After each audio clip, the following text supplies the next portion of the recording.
Hello everyone, and welcome to this overview of the CE277 Research Methodologies in Early Childhood module.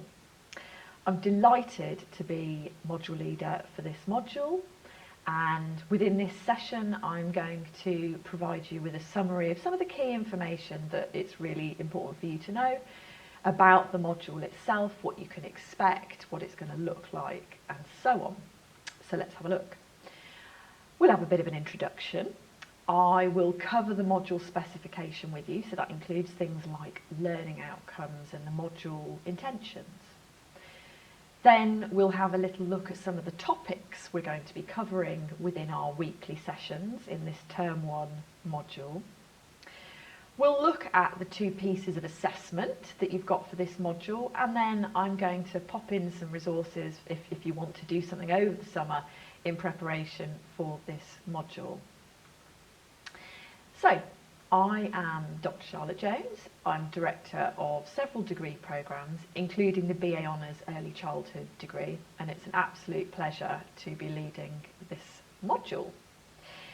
So, the module itself aligns to your broader BA Honours Early Childhood degree, which means that it's been carefully structured to connect, if you like, to your CE275, if you remember that research module. We're now finding it in your Year 4 module content, and it will be followed by your CE339 Early Childhood Investigations module, which is your research project module. So you can see that within the course as a whole, this module has a really important place and position, and research as a concept is something that you've been hearing about and thinking about really for the duration of your degree. Whether it's in Year 1 within your Contemporary Perspectives module and you were looking at different perspectives and exploring research literature, whether it's in Year 2 when you were looking at safety and risk, and all the sort of things that entails and the latest research and policy, and so on into Year 3 and beyond. So you can see that actually you've actually been working on research skills for the entirety of your degree. And it's really important to say that within this module we're going to take that and your natural sort of instinctive research skills of things like observation, and group interviews that you may have been doing informally with work, for example, at staff meetings and discussions. And we're going to really focus in on those brilliant skills that you've already got to spend a whole module designing your project, and I'll get into that a little bit more in a second. So let's have a look at the module introduction. So the module itself encourages you to critically engage. It's a really key word. You're probably sick of hearing it by now, but we're always asking you to critically engage, aren't we? In designing research. So the module is all about research design. You'll also look at your roles and responsibilities as a researcher. Really important that we spend time carefully thinking about the ethical considerations of any research, and more specifically the research that you would like to conduct. You will design your own small-scale project, and you've guessed it, when you come to your 339 module, you're actually going to do it. And that's the whole intention, that this module is a really sort of gentle time, as gentle as research can be, for you to narrow down what it is that you want to focus on. Every module, and indeed every module leader, will have a specific intention for the module that they are leading. And the intention of this module is to provide you with highly tailored support to suit your particular needs and hopes and wishes for the module and your project. So I've said here, it will provide you with the time and space to consider aspects of ethics, research methodology. Oh, that's a funny word that we'll come back to, and we'll get through it with that word. It's sometimes a bit of a scary word, methodology, because it sounds a bit bold and a bit intimidating, but don't worry. And data gathering. So we'll look at those core concepts and we'll work through them. So all of these things and the sort of alignment with the course connect also to the module outcomes, the learning outcomes. So let's have a look at those. So the learning outcomes are actions and activities that you will need to demonstrate in order to pass this module. So let's look at learning outcome 1. Evaluate educational research and its limitations relative to the study of early childhood. So we don't just want you to sift through research and make sort of bold assumptions. Some of you may have heard that in your feedback in the past, sort of please avoid bold assumptions. Same with research. We want you to really critically engage and evaluate educational research. What's the point, for example, in research-informed practice, which I guess is sort of the big why of this module, bringing the best practice to the forefront that's been informed by high-quality research. And look, it also says the limitations relative to the study of early childhood. So it's been really lovely hearing from some of you already over the summer break about your chosen topic. And, you know, it might be that you decided to pick a topic that is under-researched. And while some people can find that a little bit daunting and think, oh, well, that's, you know, I shouldn't do it, then actually that's a brilliant reason to do your research. So in terms of the limitations, there may be limitations in the field that you're looking at, such as a lack of prior research or a lack of rigorous research. And we'll also look at the limitations of certain methods that you choose, and we'll weigh up the pros and cons and what you can do to overcome the cons. Learning outcome 2, you're going to be designing a small-scale study into an aspect of early childhood. Now note that says small scale. Students can often start a research module wanting, understandably, to solve the world's problems and have a really large-scale piece of research in terms of design and number of participants. And it's really important for me to reassure you that this is a small-scale project, okay? So in terms of questionnaires and interviews, you're not talking about having to conduct that with hundreds of participants. Not at all. This is small-scale. Remember that we've said before that it's really important that your research is feasible and doable within the time frame. Learning outcome 3 is to demonstrate a critical understanding of ethical issues in research about people. So underpinning all research, good quality research, is a well-informed ethical approval process. And that's really rigorous, and it's rigorous because it has to be. When you're conducting research, you have a duty of care to your participants. We, as a degree and a degree team, have a duty of care to support and protect you in terms of your research process. And the university has its own ethical principles that we have to adhere to as we conduct research. And then the fourth learning outcome is to understand the role of research in giving a voice to families and communities. Particularly in early childhood, we see that children's voices can often be forgotten in policy and sometimes in research. Sometimes that's for ethical reasons, sometimes that's because their role and voice in matters affecting them hasn't even been considered as important. But I think we say on this degree it absolutely is. And that's not to say that all of you will go and do research directly involving children, and I know to some of you with your topics I've already said actually for your particular topic and the sensitive nature of it we probably need to look at staff perspectives or something along those lines. For some of you it may certainly be feasible to do research with children, and we will need to work through the sort of ethical considerations of that. Similarly, if you're wanting to do research with families, and you'll notice I say with, not on, that's an interesting consideration, isn't it? If you're wanting to do research with families, we need to think about the ethical considerations of that.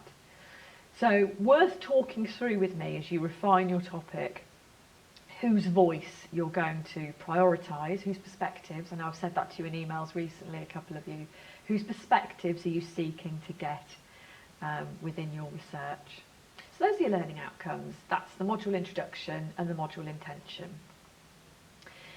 With that in mind, we're going to be covering all things research related so that you've got a really good grounding in the possible topics, the possible methods, the possible ethical considerations, regardless of your topic. So you can almost have a kind of a broad range of options for you to then focus on this module in refining and selecting the best ones for you. So we will actually spend a bonkers amount of time crafting your overarching research question and your 3 sub-questions. There's a reason why we suggest you have an overarching research question and 3 sub-questions. It helps to keep your research really tailored and targeted. It helps to break down your overarching research topic into key areas, and it will provide you with a really nice structure as you progress with your writing up, which will come in the CE277 module. So there's more on that I'll be covering with you in due course, but we spend quite a lot of time refining and being really clear in those research questions. We will look at research mapping and subjectivities. I really want you to think about your sort of dimensionality in relation to your topic. Have you selected your topic because it's the things that you see, the practice that you see, is there a year that you're questioning? If so, let's think about the implications of you being connected to the setting where you're doing your research. Have you selected a topic because it's close to your heart personally? That's not a problem, but we need to think about subjectivity within that and how we avoid bias and assumptions made. Really important. We will look at research philosophies, so explore the why, how and the what of research and your underpinning philosophy in terms of the role of research within early childhood. Connected to that is the role of the researcher and what actions are you going to take to minimise things like bias. We will look at some more interesting key terms, epistemology, methodology and methods. I would strongly suggest you avoid exploring those before we start the module. The reason being that you can end up, certainly with epistemology, going down a little bit of a rabbit hole and wondering what on earth's going on. There are lots of different perspectives that can be drawn upon here, and within this module we're going to be quite focused on a couple of avenues that you can go down. There are lots more, so I'd say don't worry about exploring those terms until we get to the module delivery itself. Those 3 terms are really important nonetheless for you to understand and know about, because you're going to have to write about them in your project, and not only are you going to have to define what they mean, you're going to have to tell me what they mean within the context of your project. Really important stuff for us to unpick, those three terms. Ethical considerations and principles in early childhood research. We'll look at the key principles, which I'm sure you're all aware of because of the CE277 research module that you did. But we'll also, as I said with those 3 terms above, think about the considerations, particularly in relation to your topic and the approach that you'd like to take. And we will spend some time right at the end of the module introducing you to the early childhood dissertation. It should be a seamless connection between this module and the dissertation module. You're taking the topic and the design that you've crafted on CE277, which is this module, and you're carrying it with you into CE339. You don't suddenly change avenue. And I would suggest that you really are clear in your topic choice before you then progress to that dissertation module. So assessment, let's have a little look at this formative and summative. So within every module there will be opportunities to do formative and summative assessment. Formative being assessment that you can tentatively do, that's not credit bearing, it's not impacting on your final grade, but it just gives you the experience of devising and creating, which then helps to support your summative assessment.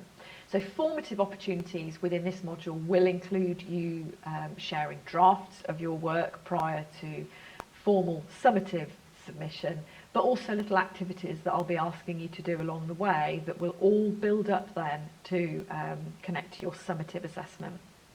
So summative assessment are these 2 assessments here, and those are your final pieces of work for this module.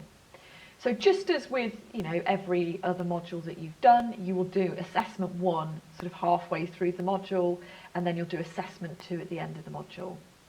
So assessment 1 is a presentation. Think of this as your very early days pitching of the project that you'd like to do. I am not at all expecting these to be the presentation to have a refined, sparkling, perfect research design and topic idea. It's very much a work in progress presentation. It's 15 minutes. It's looking at the topic that you're proposing. I'd love to know why you're proposing it, so there's a rationale element. And I'd like you to submit a supporting document, which is a very simple mind map that is your topic in the middle and then lots of little branches of all the connecting themes and theories and policies, really to start you thinking broader with your chosen topic, because then we'll narrow in as you progress. So that's an individual presentation and it's worth 25%. Actually, what I'm looking at within the presentation, as I say, isn't a perfectly polished idea. It's you grappling with your topic. It's you being honest with me about some of the challenges you can foresee and how you might overcome them. That's what I really want to hear about. So assessment 2 is a proposal worth 75%. It's 3,000 words and I will give you a template, so you don't have to think about subheadings or anything like that. I'm going to provide you with all of that as a Word document. You then need to fill it in. It'll include an introduction to your topic, your proposed questions. You know, I said overarching research question, 3 sub-questions. An indication of the key authors related to the field of study. Even if your topic is under research, there will be some key players who've conducted research into this area. I'd love to know about your initial methodological and ethical considerations and a suggested timeline. With the timeline, I'd suggest you be really practical and pragmatic and sensible about it. I would also suggest that you allow far more time for data collection than you think you're going to need, and for writing, for transcribing and analysing, but we'll get to that in due course. And don't forget that that proposal submission for assessment 2 is an opportunity for you to showcase what a brilliant idea you've chosen. I know already from those that I've heard from that there are some fabulous project ideas coming up. So it's an opportunity for you to say, here's what I'm going to do, it's brilliant, this is what I've thought about, these are the challenges, here are the key names in the field. That will then provide you with such a good grounding for the next module, your dissertation module. So I promised some resources. I'm going to send you chapter 1 of Research Methods in Early Childhood, an introductory guide.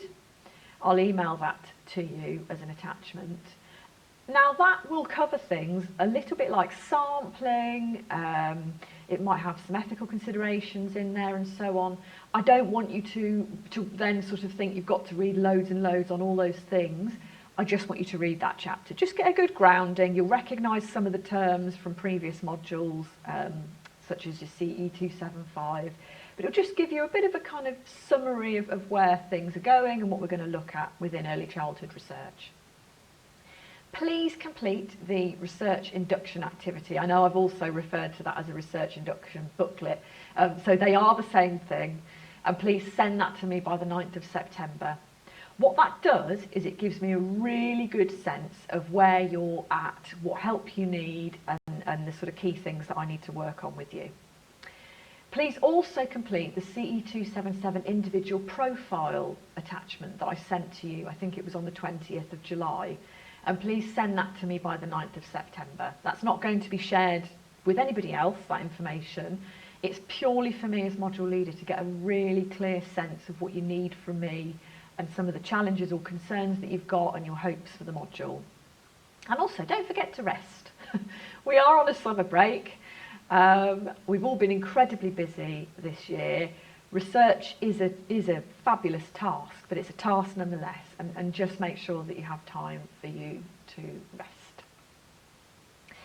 So, my email address you've already got. I've heard from lots of you already, so you're more than welcome to keep in contact with me over the summer before the module starts. I'm more than happy to help you, to continue helping you to craft and sort of refine your initial research ideas. I love talking to you and getting a sense of sort of where the research is heading, so feel free to make contact with me. I really look forward to seeing you for this exciting module and helping you craft your research.